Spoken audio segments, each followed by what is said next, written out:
Good afternoon. Welcome to the Public Safety Committee. I am Mark Conway, Chair of the committee, representative of the 4th District.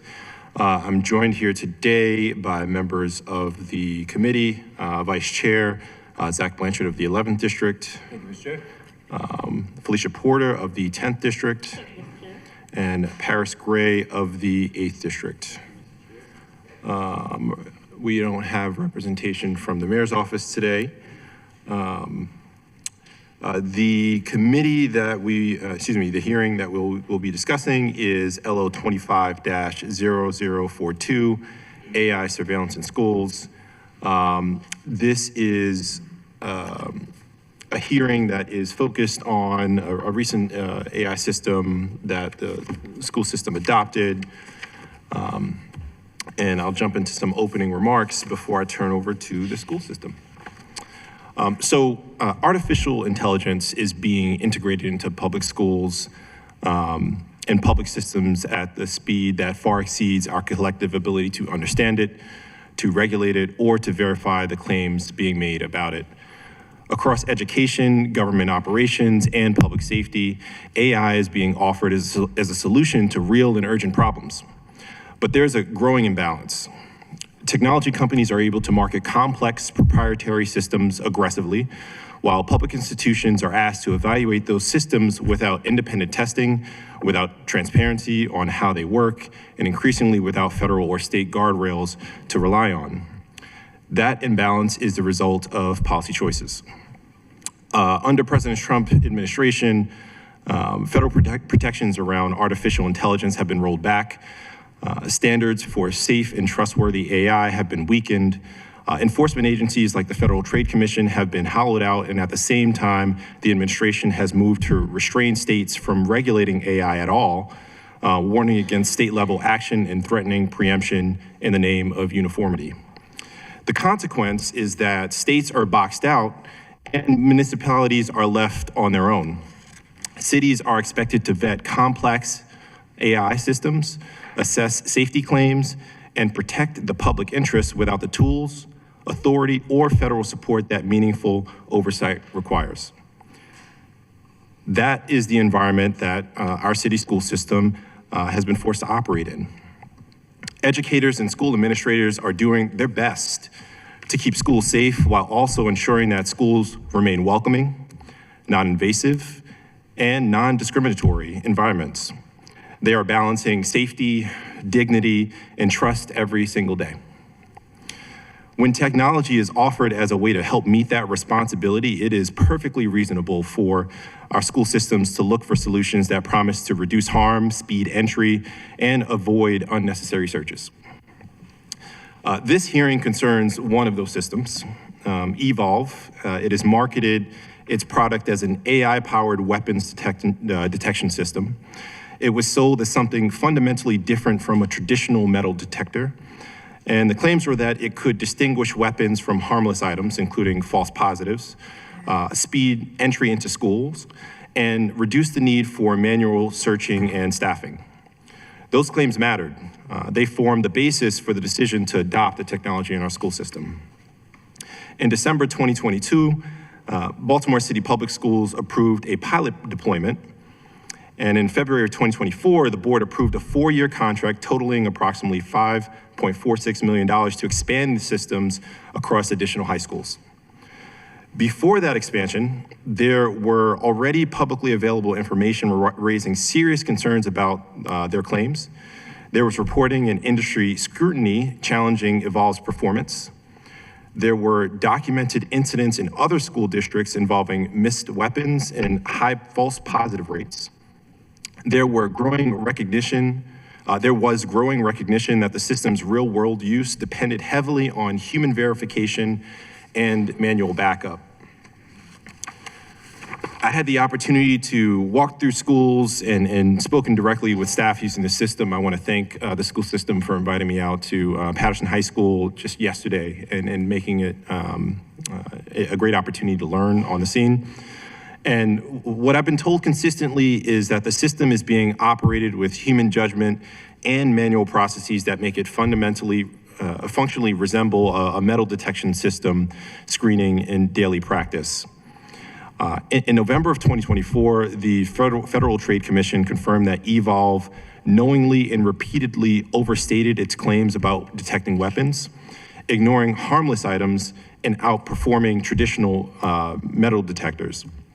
The FTC barred those claims and found that the distinction Evolv marketed between weapons detection and metal detection was not supported by evidence. The experience of school staff here in Baltimore aligns with those findings. It shows that what happens when ambitious marketing claims collide with the complex reality of real school environments. That brings us to the responsibility of this council. Baltimore City has committed millions of taxpayer dollars to this technology. And if the system is not delivering the AI capabilities it was sold on, then we have to ask whether our institutions were adequately equipped to evaluate those claims in the first place, and whether taxpayers paid a premium for technology that does not meaningfully perform as promised. The question before us is whether our government has built the infrastructure needed to help public institutions rigorously evaluate AI systems before they are deployed to scale. Do they have independent expertise available at schools? Do we have standards for validating safety claims? And do we have mechanisms to reassess systems when new information comes to light? Educators are being asked to manage the consequences of federal deregulation and corporate malfeasance in real time at the same time. In the absence of real safeguards and protocols, we are leaving both the burden and the consequences of those decisions solely on them. That's not reasonable to expect. It's not a reasonable demand, and it is certainly not sustainable as a model for governance.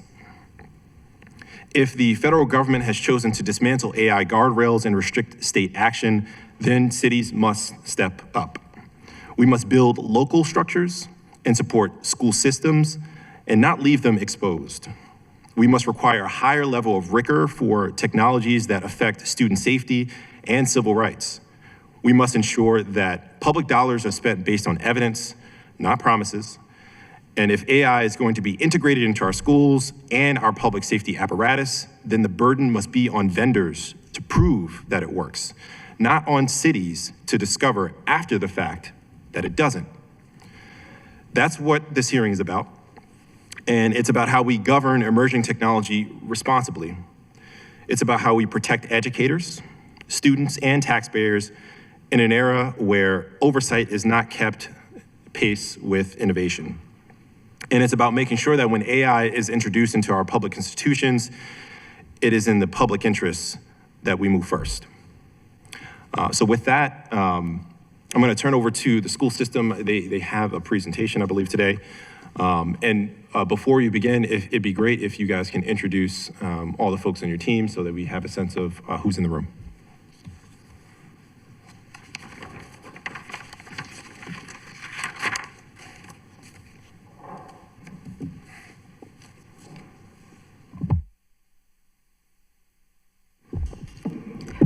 Good afternoon.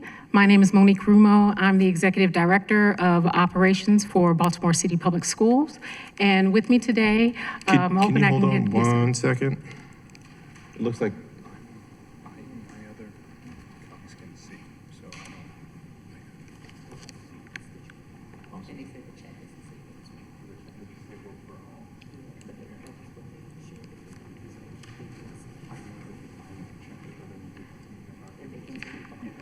Okay.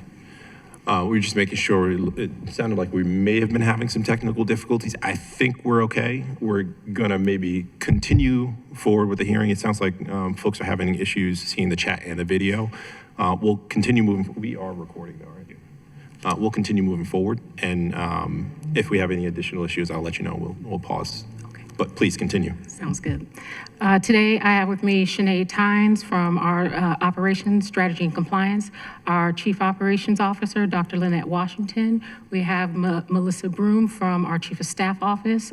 We have Allison Perkin-Cohens, our Chief of Staff. We have Major Chad Ellis with School Police. And here we have our team members, Kayla and Demetrius Page from our emergency management team. We have Sherry Vincent from communications, Jonathan and Sabri, and Mr. Kelvin Moore from our schools office. And I do want to make sure that I acknowledge our commissioner, school commissioner, Mohammed. And so with that, we will jump right into the presentation, and this team will also support with any questions that come up after the presentation.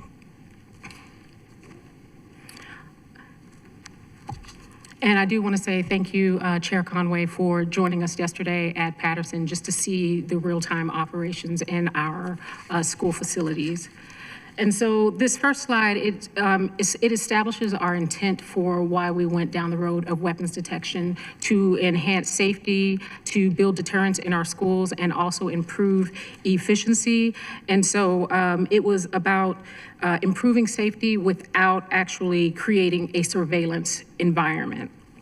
And importantly, the goal was to mirror what we were already putting in place and had begun with our metal detectors. This, again, was to support with modernizing the technology and improving the efficiency. So how Evolve or weapons detection works in city schools. So you have the opportunity to implement in a way that supports what your goals are for your specific district. And so for city schools, the Evolve system is used as a part of a controlled school entry process. So weapons detection is used right at the point of entry when students are coming in first thing in the morning. And it is not we don't use it as AI surveillance. While it has that feature, we do not have that feature turned on in our systems. There are add-ons. We have not done that. We use it solely for detection on the person. So the system in real time, when a student is walking through or a visitor is walking through the weapons detection, what the AI detects, whether by density or shape, an item and says, this is where it is or on that person, and this is where you should check. So that's the only way we're using the AI function. We're not using it for facial recognition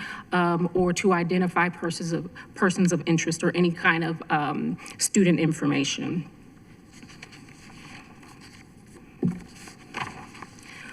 So AI is a part of a three-pillar system that we have for city schools. It is a part of the physical building infrastructure, but we rely on emotional safety and the support of school police across operations. So when we're talking about looking at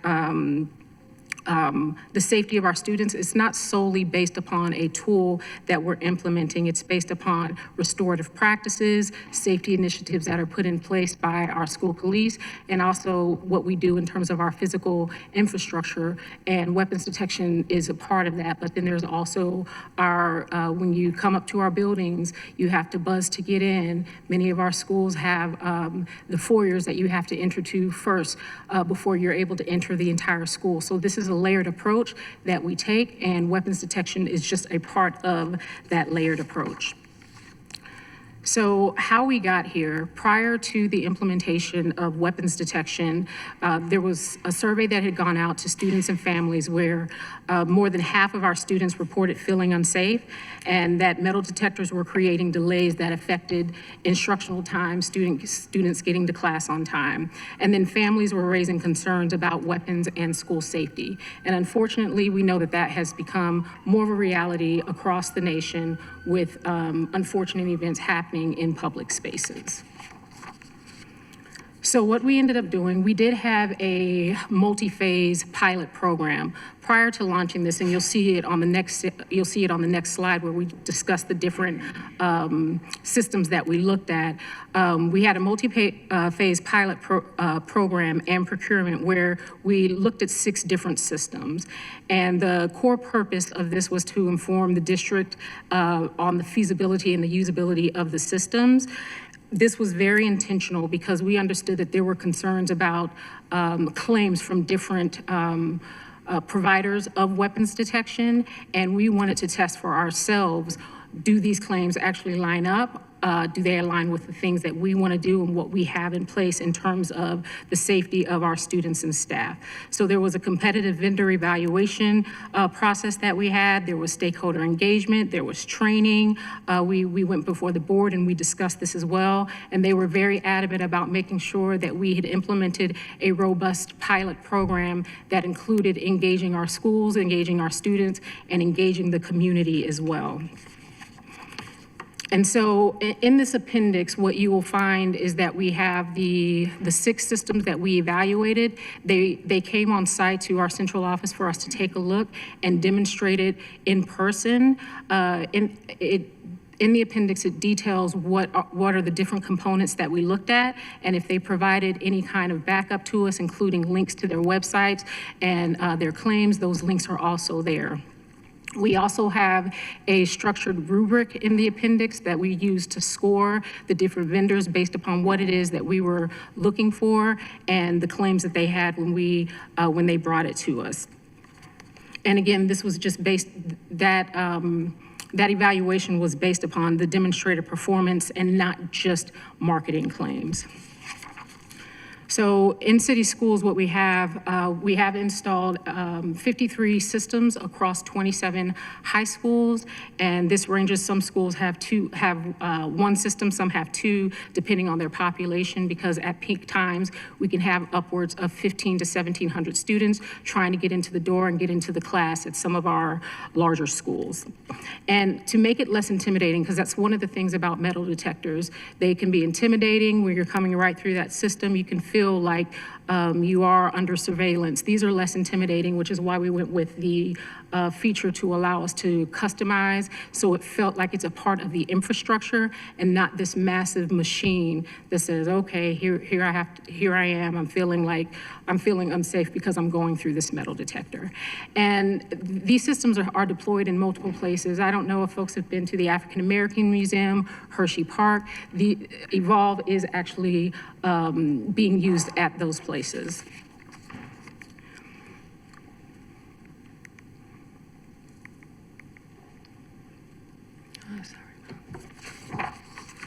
So some frequently asked questions that come up, one of the main things we want to speak to is that we're not using Evolve to do facial recognition. We do have our staff members that conduct the searches of the bags. So if a student comes through the system, and Chair Conway, you observed this yesterday, if they come through the system and there is alert, they're instructed to take that item right out, and they are to go through and do that secondary screening. And they can do the secondary screening by walking through that system again, or we can use a wand to support that.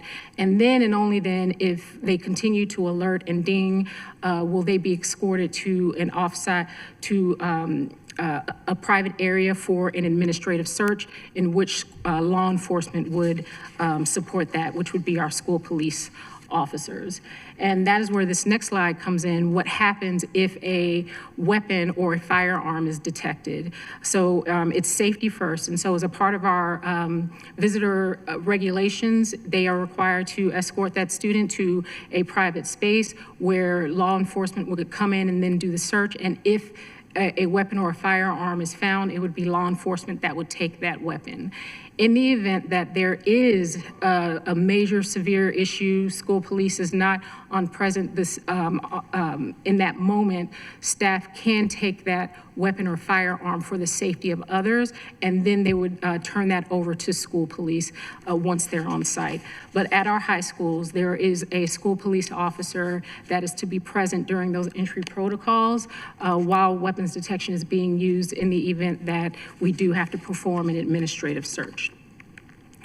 So these are some of our performance metrics that we've been following through our implementations, because we still consider ourselves in the learning phase, where we're looking at the volume of folks that are, or students and visitors that are coming through the system every day, and how often the system is triggering or alerting. And this can be for a number of reasons. As part of our process is to tell students and visitors up front just like you would see in TSA at an airport, there are specific items that we ask you to take out because Evolve is intended to be a free flow system where as long as you've taken out those items that we know won't alert, generally you should be able to get in and go through freely. But 30% of the time we are finding that systems are alerting for whatever reason. Again, it's looking at density, it's looking at shape. We found that it's Altoid boxes that are being triggered. So most of the time, it is benign items that we are finding that's triggering the system. This last school year, no guns were detected or weapons using Evolve. And this school year, we've had one detected, which was a BB gun. So as part of our implementation, we did do, earlier you saw some pre-implementation feedback. Here you have post-implementation feedback where our staff went and they surveyed, I believe, 1,500 students, close to 700 teachers. And this was the feedback that we received where they are feeling that there is this perceived feeling that they are feeling safer with the use of Evolve, but then also that they are getting through the system faster, which again, if we point back to our goals for why we implemented weapons detection, two of those primary reasons were for safety, but also to get students through faster so that they can get to class. And then just lastly, it was brought up some of the things that have come up nationally with Evolve. And so we have been pretty consistent with making sure that we do not believe that this is a set it and forget it system. We are doing ongoing training. We are in constant communication with the vendor that we purchased the system through, as well as working with Evolve when we run into any issues, questions, or concerns. The manufacturer and the vendor have been extremely responsive when we are flagging concerns and issues that we are experiencing as part of implementation. So for us, it is ongoing learning and making sure that we continue to meet those goals that we set forth, which is around safety, deterrence, and efficiency. And that concludes our presentation. Thank you. And I just want to acknowledge we do have BPD here. I know BPD doesn't get too deep into a lot of these instances unless there's an extreme emergency, but anything you'd like to add or for that matter? Kara Ashburn for Baltimore Police Department. I have with me Lieutenant Colonel Carell as well. No, we're pretty much here to answer any questions you have as far as response to an emergency. Typically, this is considered concurrent jurisdiction between school police and BPD, but school police handles. Can you speak a little more into the mic? School police handles, issues that happen within a school. They know they can readily call us for backup, but we're here to answer any other further questions you may have for us in regards to response. Excellent, thank you. And I also want to acknowledge Tyler Schnella, who's joined the meeting, representing the mayor's office. Okay, we will open up to questions. I've got a bunch. One, I want to thank the school system for rushing to make an opportunity for me to actually come out and see the system. It was very helpful to understand the flow, and I think the challenge that you guys are managing in trying to get students literally through the door first thing in the morning. It's a mad rush. It's a lot of students, hundreds of students coming through the door in about a 20-minute period. And so it helped me understand part of the challenge that we were trying to resolve for in looking at a new system, of course, trying to find some efficiencies with Evolve and AI, even if we don't necessarily use the AI component. So I really appreciated that. I want to ask a couple of questions about the procurement of the system and how we, came to the decision. I know we did a pilot phase. I'm very curious, during that pilot phase, how did we assess whether or not it met standards that we were looking to meet? Going from a previous traditional metal detector system to what we have now, is this what we expected to use Evolve for? did we expect to use the AI component? And did we assess the AI component when we did the initial review of the pilot? I'll start, and then if anyone wants to add clarification.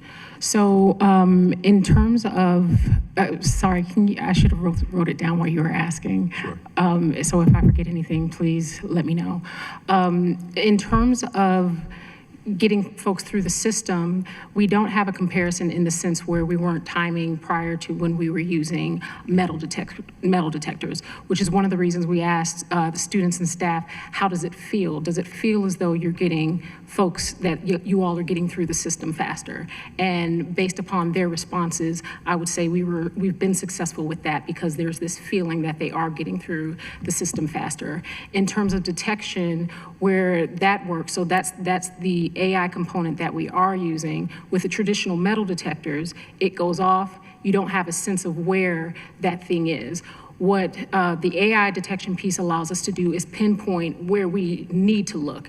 And that actually also takes away some of the perceived bias that folks have been concerned about. If you're sending everyone through metal detectors, or if we're using them as a reason to search students or visitors all the time, if you trigger, we can see on the pad exactly where to go.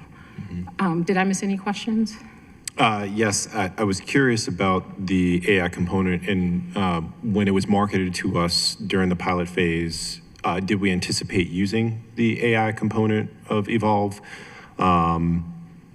And when we did the pilot phase, did we evaluate that AI component at all? The only AI component that we did go for is the detection piece. So yes, we did utilize that, and it has performed as expected, which again is that red box that shows up when someone alerts. Okay. So there is an AI component being used, it's just a limited portion Yes, of the AI just solely for functionality. detection on that person or their personal belongings. Got it. Now, part of the picking of this contract, it was a sole source contract, is that correct? Yes. Did we, and was there ever an opportunity for other alternatives or other non-AI systems that might have met the standards we were looking to meet? So I will defer to Shanae Tynes to support with this because she weighed in pretty heavily on the use of the systems, the 6 systems we evaluated. Sure. Good afternoon. When we were doing our research, we looked at a number of companies that supported supporting safety and security with the physical infrastructure. And during our pilot, there were a number of options that were available. And as Malik stated in the presentation, we were able to have a number of the vendors come out and give us presentations. And we had a rubric of how we assessed each of those different options. And there were options that did not include AI, but given the need that we had, or the need that we wanted to support, after we completed the demonstrations from the other vendors, it was determined that Evolve at that time was the best option.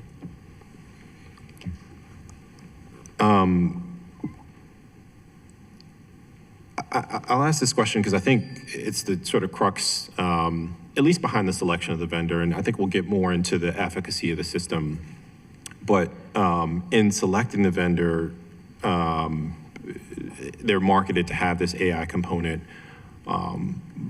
but we currently use it almost as it functions like a traditional metal detector today, with the exception of maybe identifying where on the body there may be a metal or potential weapon on a body.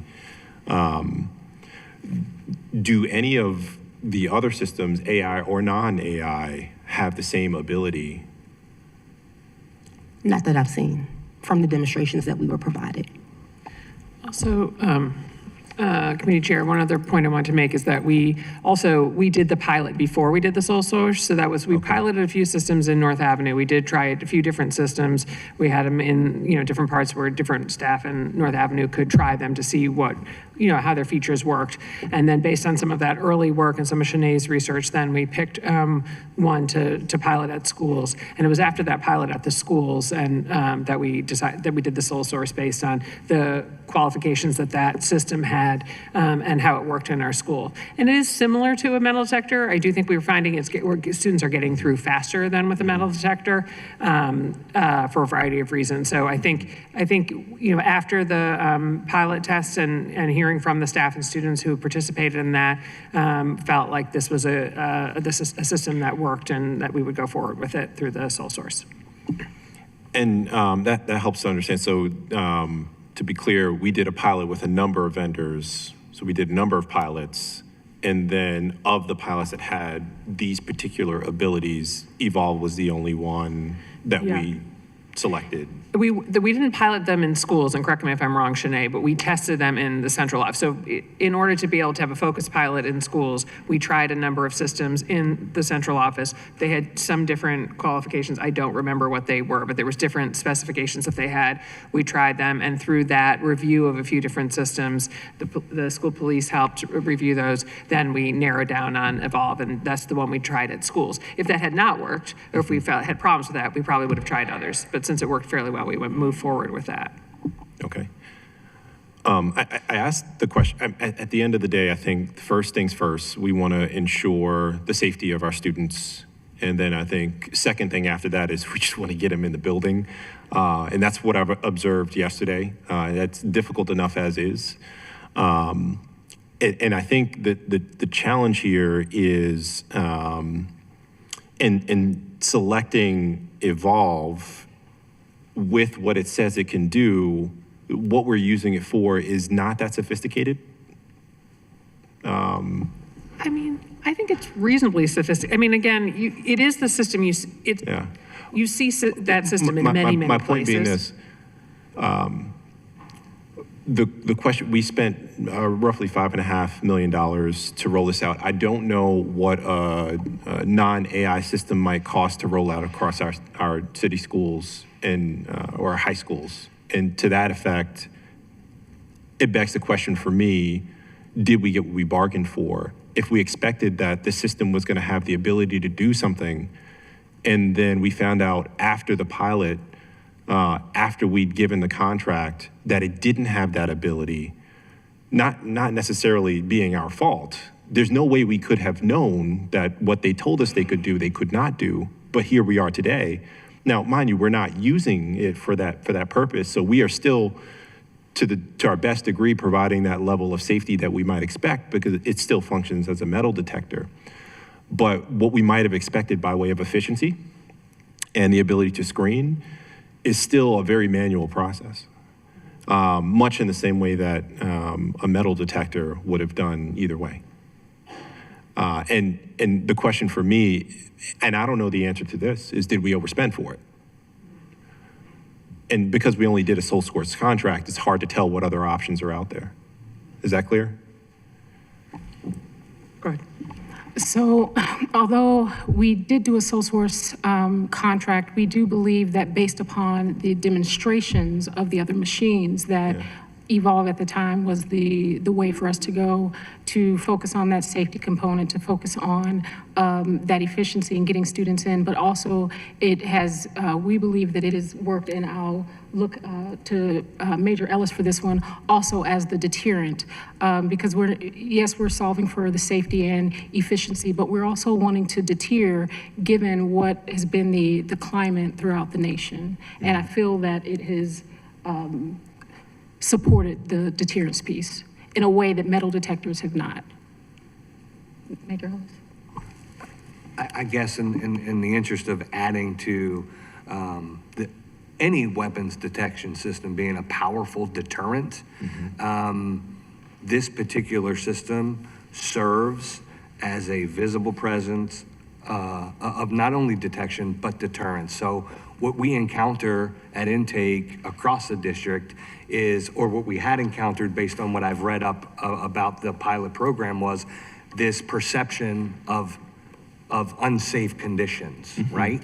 So in adopting a system and implementing a system while essentially marketing a system and explaining the expectation of students, staff, and visitors, we're then allowing people to perceive a resource that is for safety, right? So what we'll never know is what we've stopped at the door in particular, but what we do know is all of our community constituents, scholars, staff, their perception is their reality, and we see through climate survey that there is increased safety. So I absolutely respect the questions you're asking, Councilman, because they're important, right?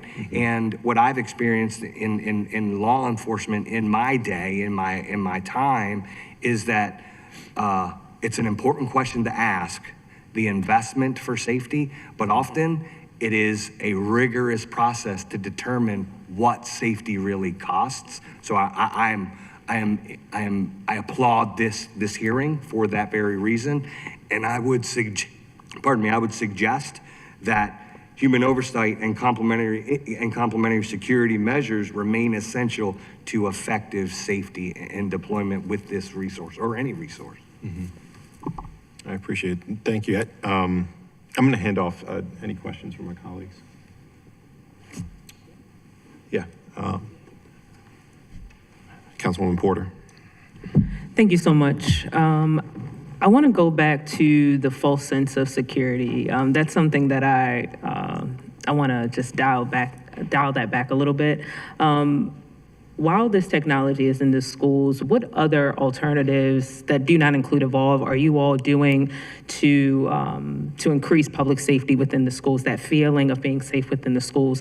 We understand that weapons are not the only aspect of safety. There are other issues within our schools that are not weapons. And so talk to me about how you all are utilizing other forms of alternatives to kind of bolster public safety. I'm happy to start, and anybody can add. I mean, I think you're absolutely right, Councilwoman, is that you cannot rely on a detection system at the door to create safe environments in your school. It starts with school climate, so it starts with making sure that we have cultures and climates in our school where staff and students feel supported, where they feel seen, where there are adults who know them, and adults who have relationships with them, and notice when they're not there, and notice if they seem agitated or, those kinds of relationships, and that people feel like they have an adult they can go to when they need support is really important.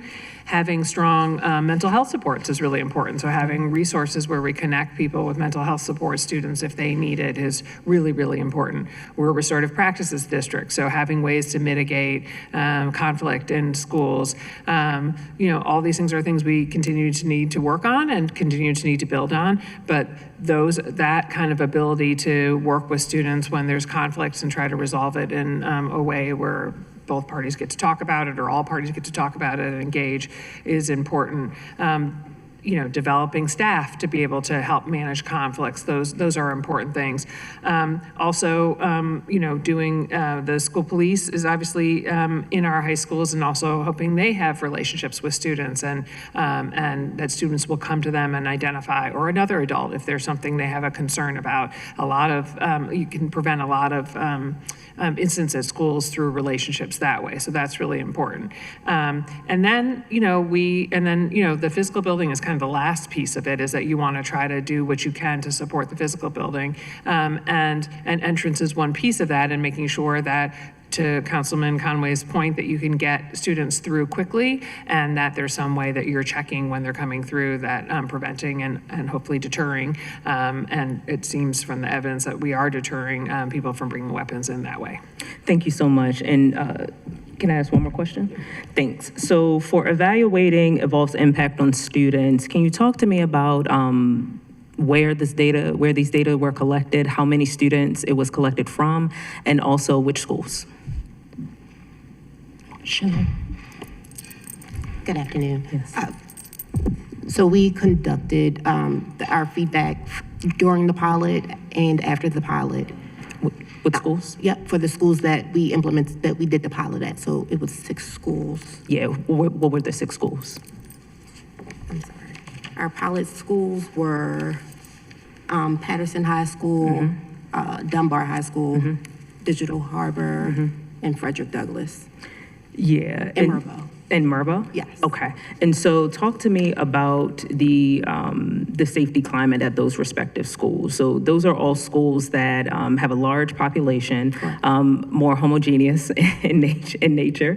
And so talk to me about the school climate at those particular locations. Because one of the reasons why I am bringing that up, we do have other schools that have a larger propensity for school conflict, school violence, that necessarily don't have those safety issues. And I'm wondering how BCPS is going to scale into other schools, given those heterogeneous issues that are happening within those other schools. Shanae, I'm happy to help. And we also have Deputy Chief of Schools Moore here too, in case we have more specific questions about schools. We picked some of those schools because some of them are larger schools. Murvo is our largest school, so that's why they're part of it. Edmondson has had specific issues with weapons, so which is one of the reasons why we picked them. So we tried to pick a range of schools in terms of safety indicators. I mean, all schools, it's a constant work to try to make sure that they have a safe environment. When principals change, that's a big issue, and making sure that we're providing support to principals and that we have good principal supervisors to really support how to build a culture and climate. And so any school that is having a good year one year, when the principal changes, that's another opportunity for us to support and make sure that that principal has the support they need to continue a good climate, if there's a good climate there. We have this in all of our high schools, so all of the traditional high schools have this, and for now, that's where we're gonna keep it, is at all the traditional high schools. So we have it at all of our high schools. And what are the other datas at the other high schools? Have you all done any type of data gathering from any of the other high schools outside of the pilot program?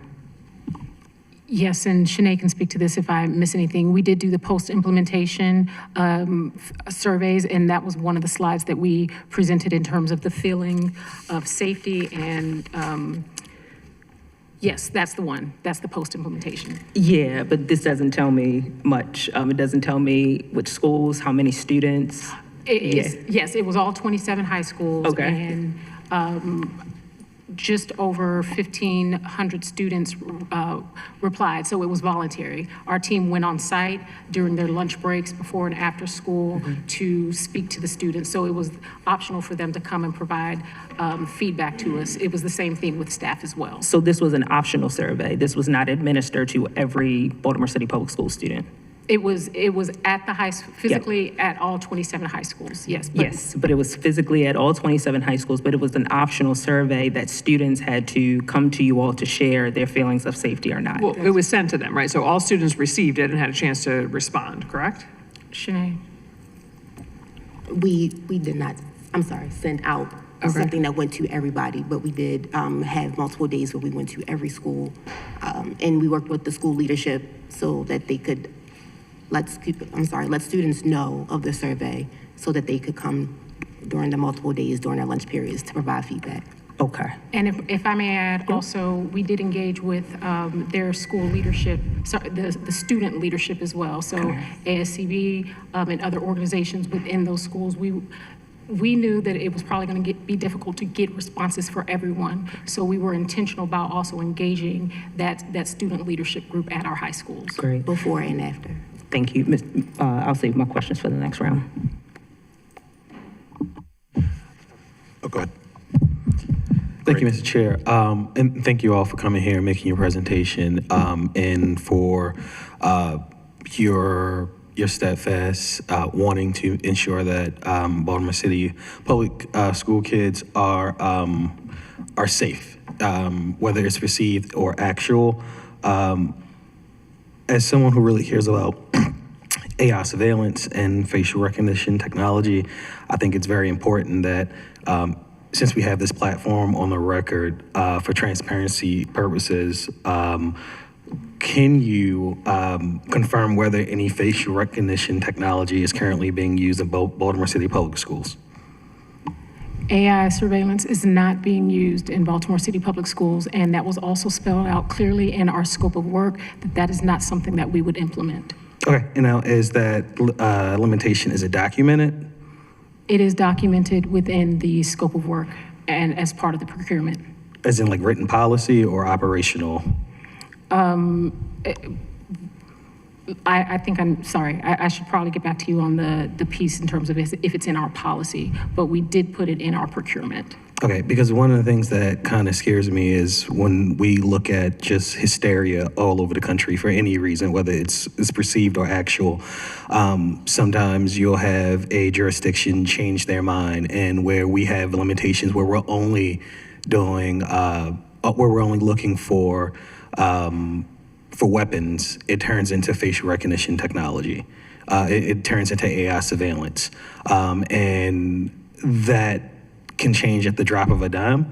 And although we don't have the decision-making power here, we are here as an oversight body. And so I guess my follow-up question would be, when or if that were to change, could you please, just for the public's sake, explain how we would go from right now only looking for weapons to full-out AI surveillance and or facial recognition technology? Yes, I mean, we have, sounds like similar concerns about it, which is why we put in the scope of work not to include it. So, yeah, we would, I probably won't be here at that time, but if sometime in the future, if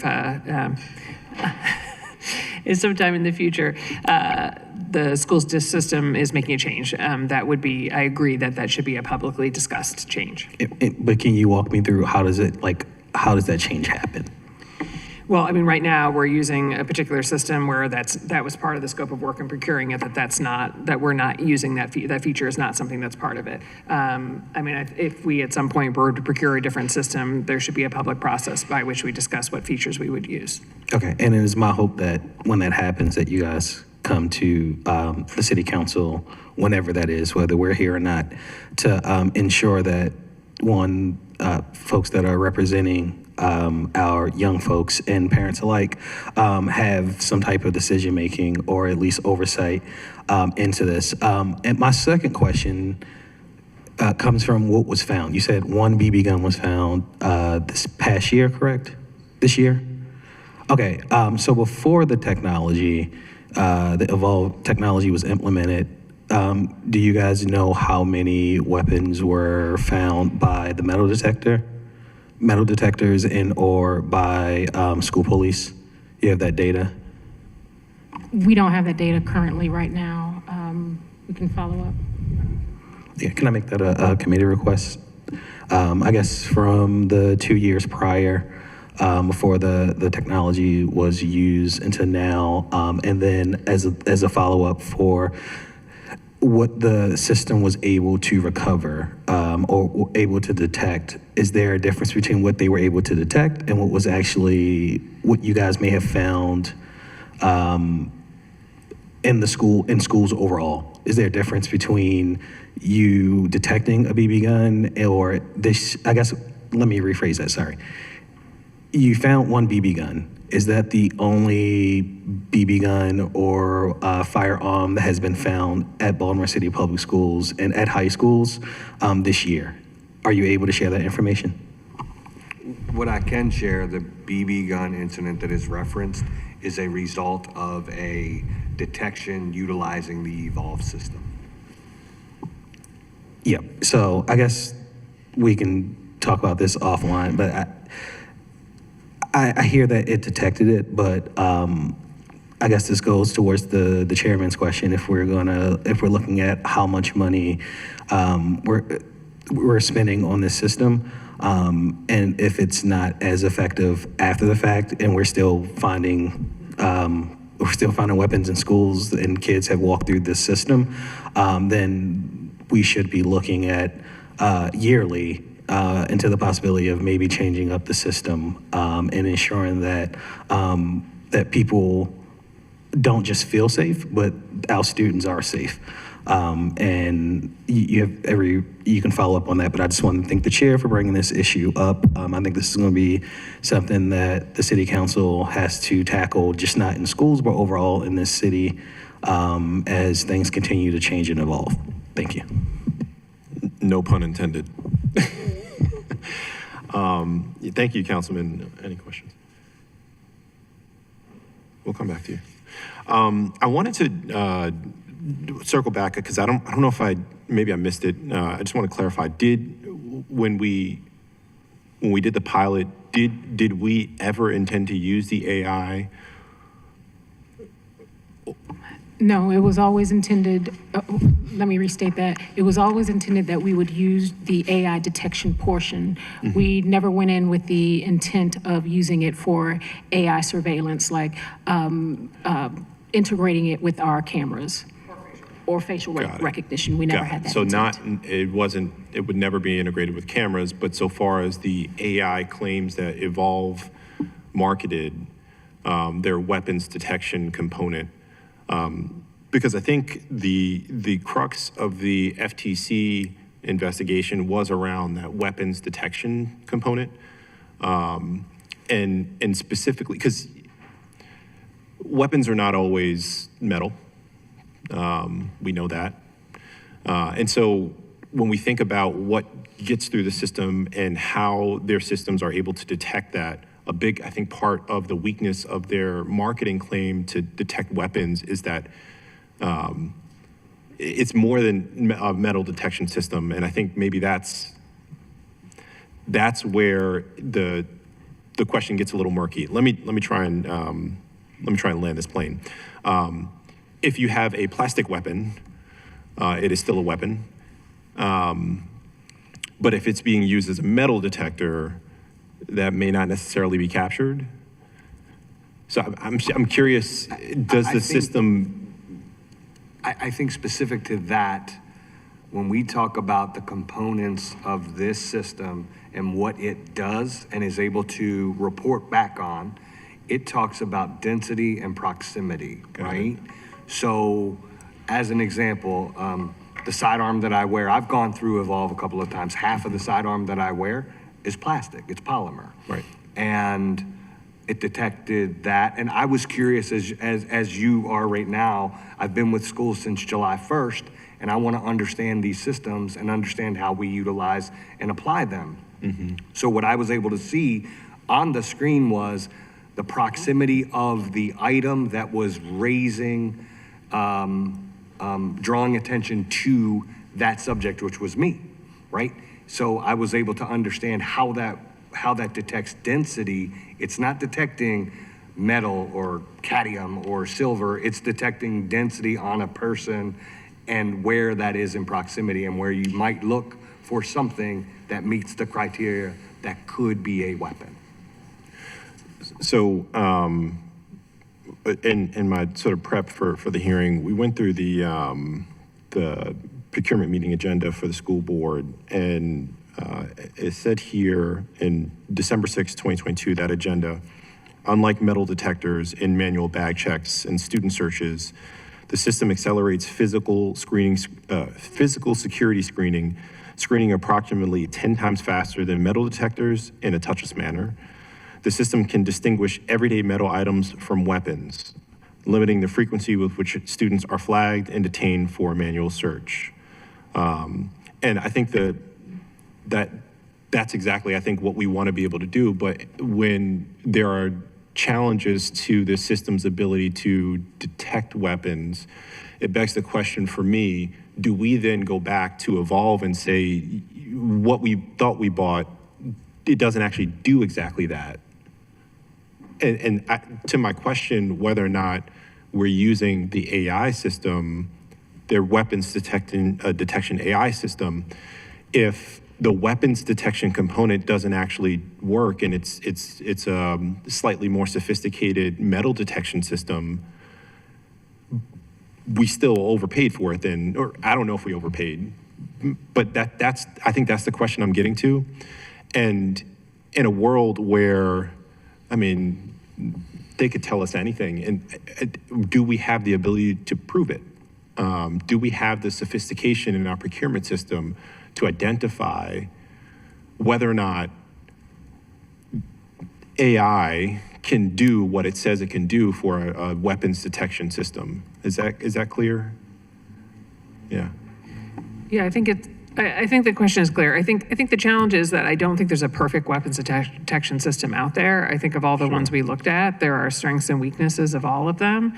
And I think when, we felt the need to have some way of monitoring students when they come through to check for weapons and that would allow us to get students through quickly and get them to class and provide a deterrence.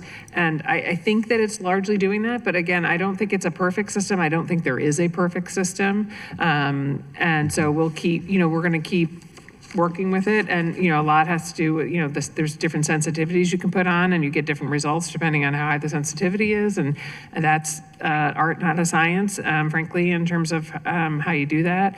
So we're still learning about that, and we're still working through it. But through all the systems that we looked at, none of them is perfect.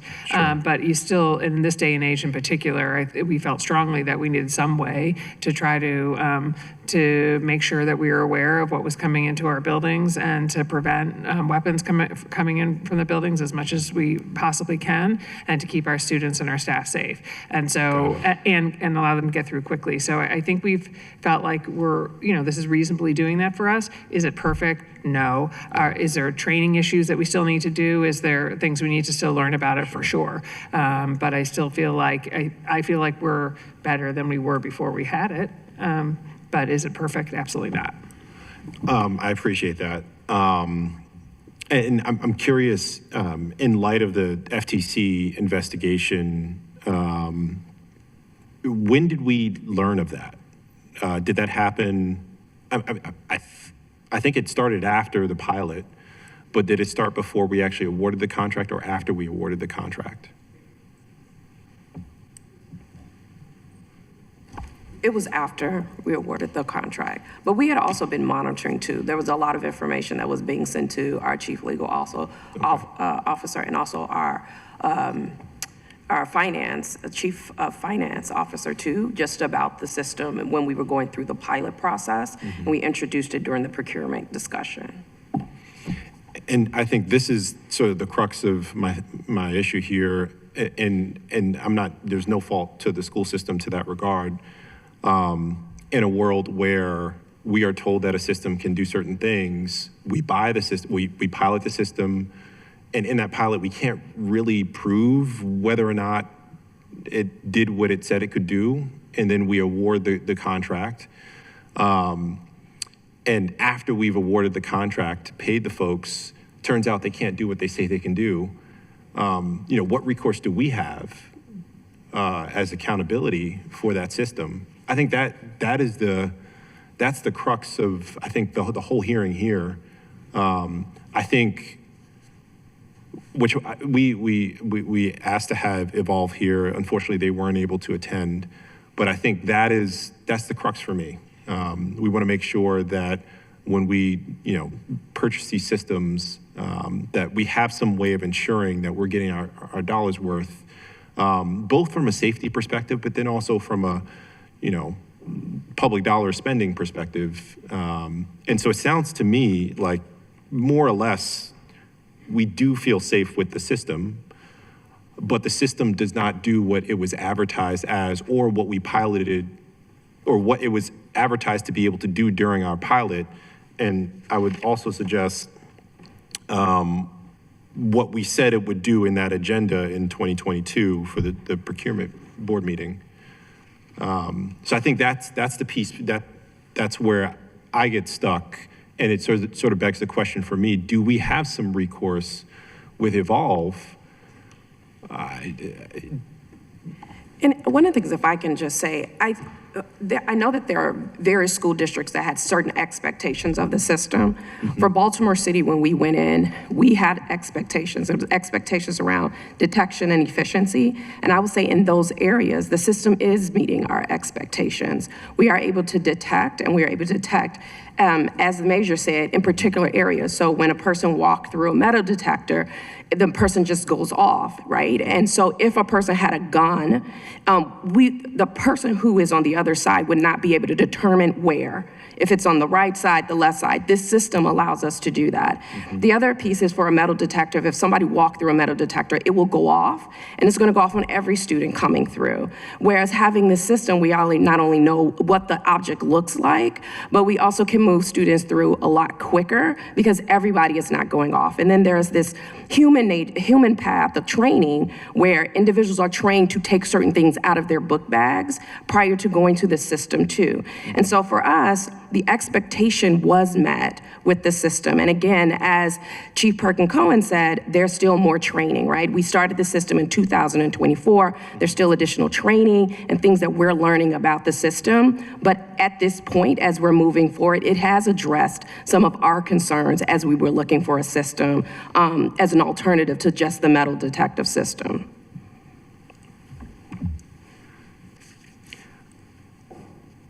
I think, to the point that I made earlier, I think it sounds like the system does roughly do what we need to ensure safety in our schools, which is, first things first, the most important thing.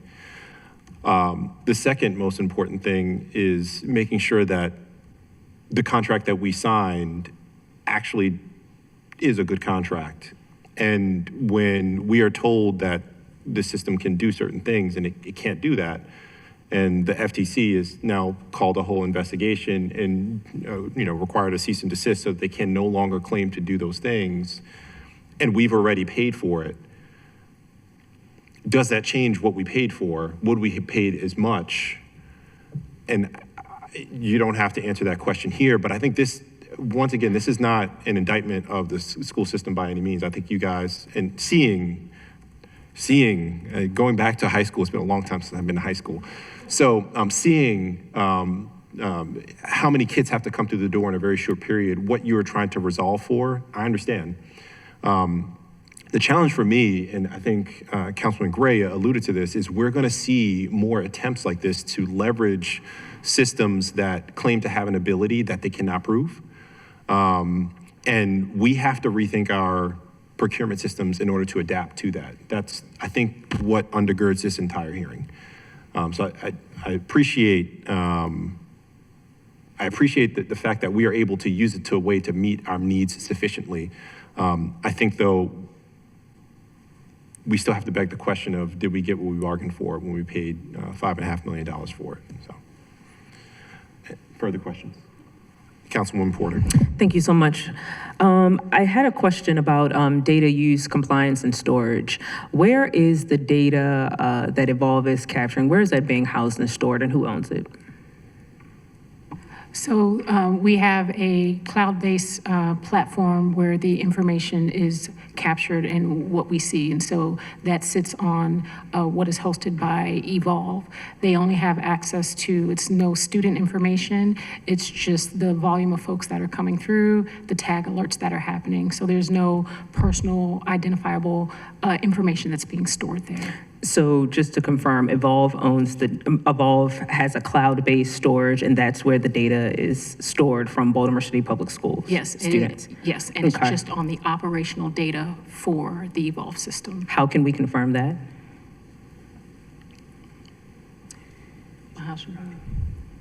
Is it in the contract? Yeah, oh, yes, it's definitely in the contract, sorry, yes. No worries. And so if you can share the explicit contractual language, please. Okay, yes. Thank you. Do that.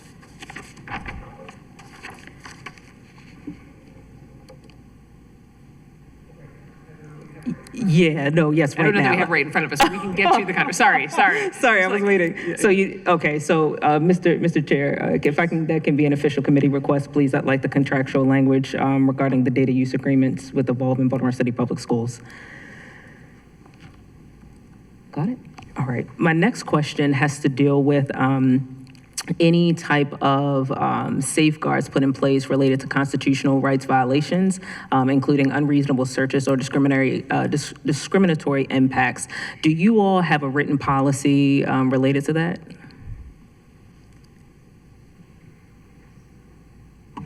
Yes, we do yes, we do. Okay. Do you need to bring that policy, or should that be an official committee request? It's official request. Okay. If I can get another official committee request, please. The written protocol from Baltimore City Public Schools related to prevention or safeguards to prevent constitutional rights violations, including unreasonable searches and discriminatory impacts on students. Thank you. And then my last question has to do with what Councilman Gray shared, the independent audits and oversights. How are you all, what's the time frame on which you all are providing those independent audits of Evolve? So the audits that we do, our team is there in the schools regularly throughout the school year, but then we also do more intensive audits during the spring so that we can prepare for the staff that would need to be trained in the fall and what it is that we need to focus on based upon the assessments that we're seeing as the schools are using the system. So you started using Evolve in 2024, correct? That's correct. Okay. Do you have a copy of the evaluation assessment that you all did in 2024? Yes. Okay. Can that be shared with the committee, please? Yes. Thank you. And if that's an official committee request. Thank you so much, Mr. Chair. Councilman Gray? Yes, and to follow up on Councilwoman Porter's question, for the, you said Evolve has the data in the cloud, right? Who has access to the data? On our side, it is only our team that has access. And no one else has the ability to access the information, or do you have the ability to access information from other schools or jurisdictions? No, only Okay. access to our information. Again, our information just constitutes the number of students walking in, the number of students who are setting off the system. It's not who the students are. There's no identifiable information for students. Perfect.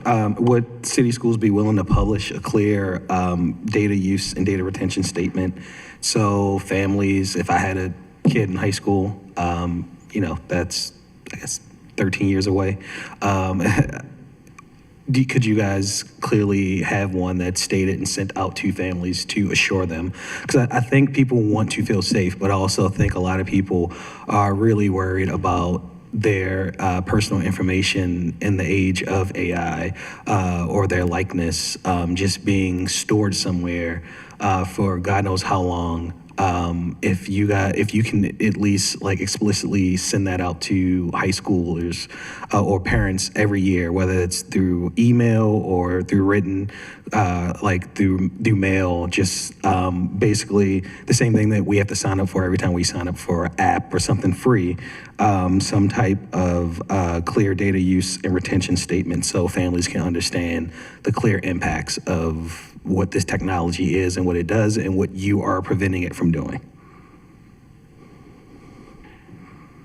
And we can confer with our chief legal officer just on how to handle that.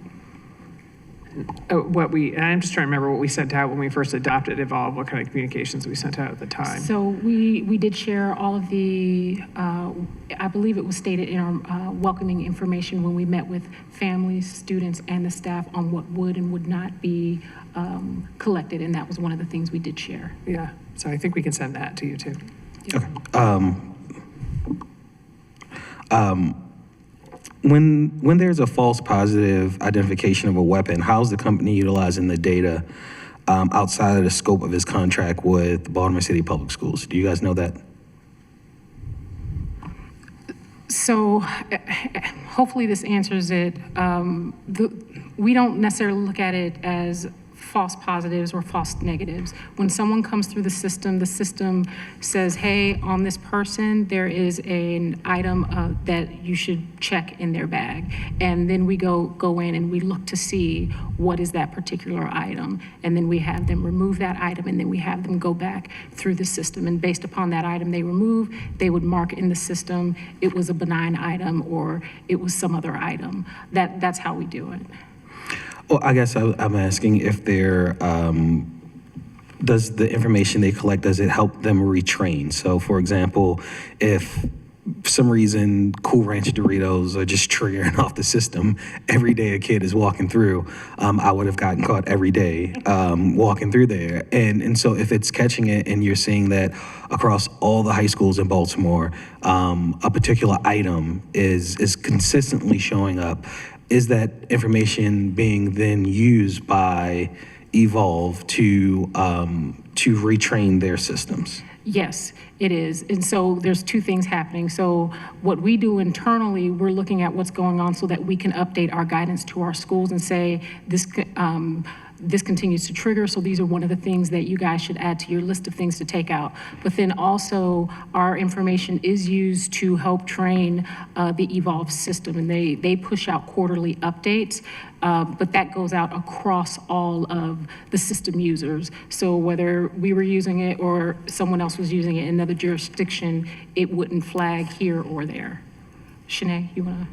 And I just wanted to add that a Dorito bag, it would never capture that. It would never have that level of detail because there are only a limited number of options that are available to use or to choose from on a tablet.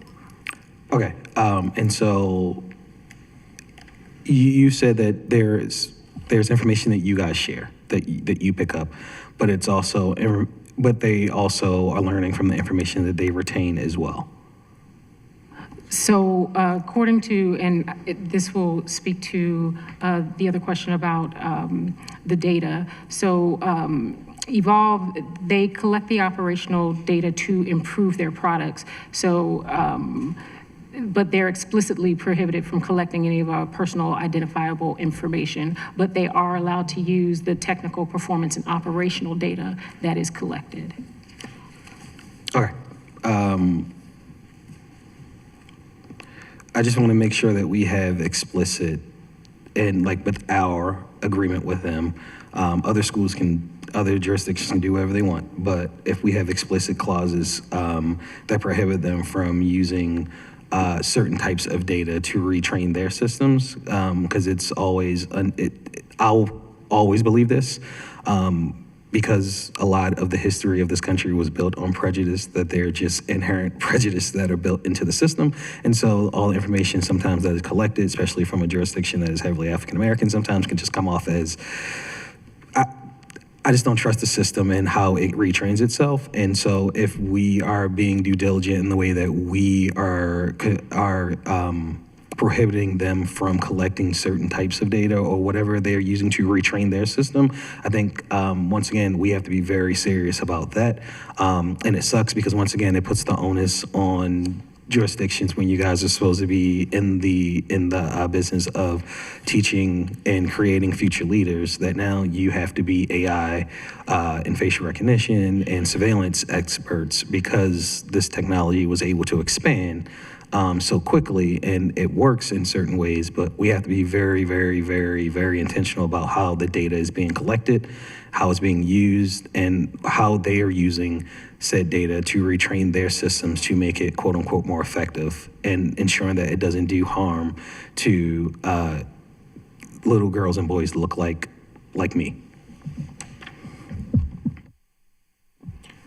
Thank you, Councilman. I appreciate all those questions on data. You guys beat me to all the data punches.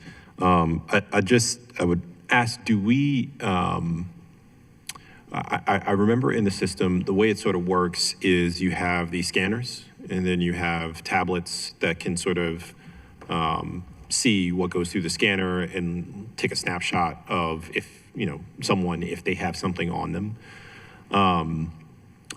To the questions that the councilman was asking, do those photos, are the photos saved?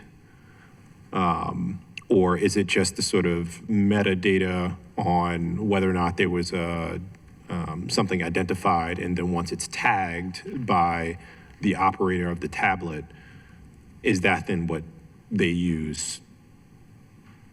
Do we I know follow the yeah. question. Shanae, can you take that one? I'll have to confirm of how long the data, the actual picture that you saw is captured in our cloud portal. But yes, for a period of time, it is accessible to us to be able to see. And then the metadata just lives afterwards. But I have to confirm how long it stays. Got it. And I'm sure we already have, because we have cameras all over our school systems, we have data retention policies for the security and safety of our students. So that if we needed to go back to that, we could for a period of time. That would only make sense. But, was there additional questions? Please, go ahead, Councilwoman Porter. Thank you. I want to go into the bill file real quick. And so I am on page 11, Article 15, data collection. I had a quick question. And I'm so glad that the chair brought this up about aggregated data and where it's housed and stored. The title of this article is Data Collection and Confidential Information, and that kind of goes to what I was talking about before. Where is this information housed? Who owns it? The specifics of that information. One of the major concerns that I have as it relates to this particular article in this bill file is about the data sharing with the company and whether the company can share that information with other entities. Now, that's one question. So on page 11, Article 15, but it also says on page 13, the use of confidential information, the company upon, there you go, I'm gonna let you look at it real quick. The company, upon written permission from Baltimore City Public Schools, is able to share the information. Is that what I'm reading?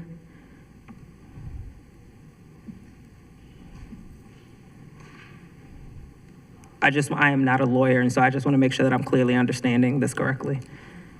I'm not either, but so we will definitely get back to you. Okay, all right, thank you so much. If you can get back to me on that, and that's an official committee request, please. So it's page 13, Section D, use of confidential information, whether or not Evolve can share that data, aggregated or de-aggregated, with any other companies, with explicit written permission from Baltimore City Public Schools. Thank you. Excellent question. All right. I've just got two more things that I wanted to ask. First, when I noted that this was a sole source contract, I forgot to mention that in the contract for the pilot program, it looks like we piggybacked on a contract that UVA used. I've never heard of a piggybacking from a different entity. I'm curious how that works in those instances. Once again, sort of begging the question about how we evaluate the efficacy of technology during that process or during the RFP process. How do we think about those pieces? Can you tell me just a little more about the piggyback process and why we chose that here? So I can speak to my experience. Yeah. We didn't bring anyone with the CFO's office, but generally how the piggyback works, if there's another jurisdiction, LEA, or even city agency that is using a vendor that we'd like to use, and they've already gone through a open procurement process, we are allowed to use that same contract that they have, as long as it meets the needs that we have. So if there's anything outside of that contract that currently exists, we would need to go out to bid because it doesn't have all the things that we're seeking. So generally, we would go through, we would use a piggyback if it already has what we've done, what we need, and it's gone through a competitive bid process. I see. So effectively, we would have been hoping to use the system in the same way that they use the system. And so we piggybacked on their contract to learn from it during our pilot program. Yes. Got it.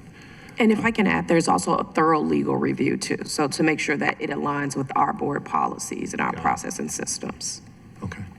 It's very helpful to know. And then the other question, unrelated, is with staff. So I noted in the system that we have someone sort of manning the sort of terminal, I'll call it the terminal, and then someone also manning the sort of tablet.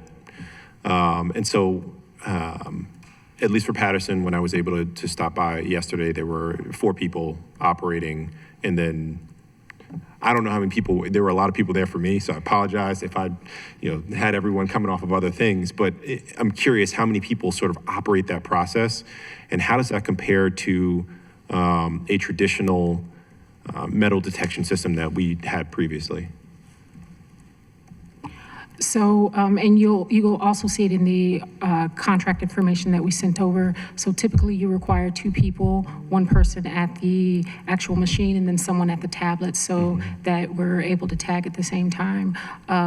In the instance at the school that we were at, they had 2 systems, which is why you saw 4 people. Some of our schools, and this is where they have, that's a minimum of 2 people. Some schools actually use more folks to support with getting students through the system even faster.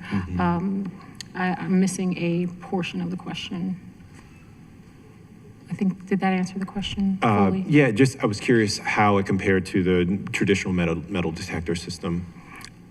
I didn't experience the metal detectors. Does anyone have any feedback on how many folks were used for metal detectors? Sabri? How many? How many staff did we need to operate the metal detector system? It depends on the school and the population. If you could step up to the microphone right here and say your name for the record. Thank you. You press the button on the right, it'll flash red. Bingo. Okay. Good morning, good afternoon. It depends on I'm sorry, Dr. Sabri Barnes, Director of Student and School Operations Support. And the number of people who are necessary to operate the machines depends on the student population. Because like yesterday when we were at Patterson, I mean, they had quite a few. It looks like they had at least like 8 people, but they also have 1,000+ students. Right. Where you may have one of our smaller high schools, they may have 300 or 400 students and have 3 people operating the machine. Then it also depends on, another item for consideration is the number of entrances that a school may use for intake. So it depends. But the councilman's question was about, is there a difference between how we staff for Evolve versus how we staff for metal detectors in the past? Oh, you just turned it off. There we go, it's on. Evolve requires more staff because you need staff when the students are walking in, then you also need staff monitoring the screen. The tablet. Yes. Yep, okay. Yeah, I know one of the things that came up in the FTC investigation was the marketed fact that they said it would save time, save man hours and staff. Once again, I think that's something we can evaluate, but to think about whether or not the additional manpower needed to have folks use that system is a good question to think about, but it seemed pretty intensive. Now, we may suggest that that is helpful if only to ensure speed and access, and to which effect I think it's a worthwhile endeavor. But I think, speaking again to Evolve's claims and what we thought we would get when we purchased the systems, I think we want to just keep that in mind. Could I? Further questions? Yeah. Councilman Porter. Thank you. Can Baltimore City Public Schools shares why some of this information is redacted in the bill file? This is a public document. Why? As it was explained to me by our chief legal officer, certain contracts they fall under the MPIA, and we have to, for entering something into a public record, we have to redact them. So that's what you see. If you have specific questions that you want discussed or addressed offline, we'd be happy to do that one-on-one with you. So the only reason why I ask is because this is a public document and a public hearing, and all information that is shared should be within a public forum. And so I'm not familiar with any, and I could be wrong, again, I'm not an attorney, but any contractual language that would require that this would be under MPIA, because MPIA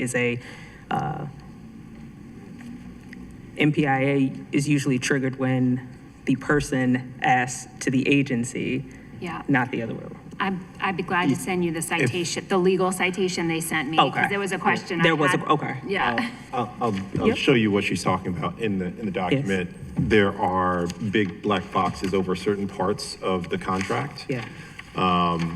And my guess is this is a security system, so we may not want to put everything out there. But I don't know what I don't know.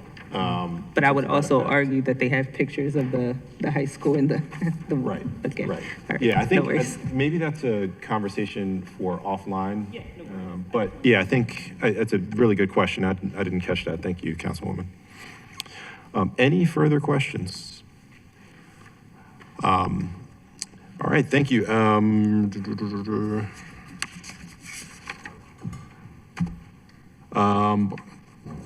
We will open up to public testimony.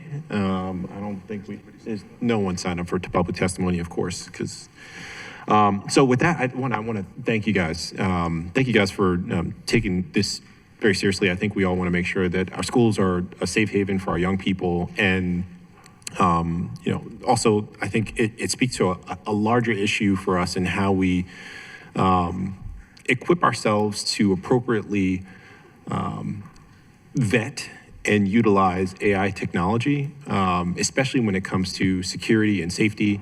I think there's still work to be done here. I wish we could have had Evolve in the room to answer some of the questions about how the system technically works. I certainly have a ton of those questions, but I appreciate you guys for being transparent and doing what you can to make sure that our students are safe and that we have a system that is efficient. So I have no further questions, nor do my colleagues. And with that, we will adjourn this hearing. Thank you.